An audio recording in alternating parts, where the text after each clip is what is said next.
Hi everyone, সামনেই আসতে চলেছে আমাদের বাঙালির সবথেকে বড় উৎসব দুর্গাপুজো। আর দুর্গাপুজো মানেই তো আমাদের বাঙালির শপিং স্টার্ট হয়ে যাওয়া। তাই দেরি না করে আমিও আমার শপিং স্টার্ট করে দিয়েছি। আর আমি আর মা চলে গিয়েছিলাম মধ্যমগ্রামের জয় কালীমাতা বস্ত্রালয়তে কিছু শাড়ি শপিং করতে। এই দোকানের কালেকশন কিন্তু বেশ ভালো। তোমরা যারা মধ্যমগ্রামে থাকো তারা তো অবশ্যই জানবে যে কালীমাতা বস্ত্রালয়ে শাড়ি কতটা রিজনেবল প্রাইসে পাওয়া যায়।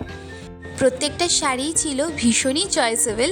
আর আমি কী শাড়ি শপিং করেছি আমার লং ভিডিওতে অবশ্যই তোমাদের সঙ্গে শেয়ার করব।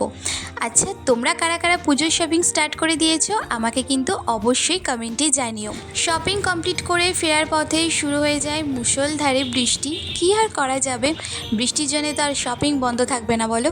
বাড়ি ফেরার পথে নিয়ে এসেছিলাম বাতাবি লেবু কিনে। আর বাতাবি লেবু খেতে আমার ভীষণ ভালো লাগে। আমার মতো তোমরাও কারা বাতাবি লেবু খেতে ভালোবাসো আমাকে অবশ্যই কমেন্টে জানিও।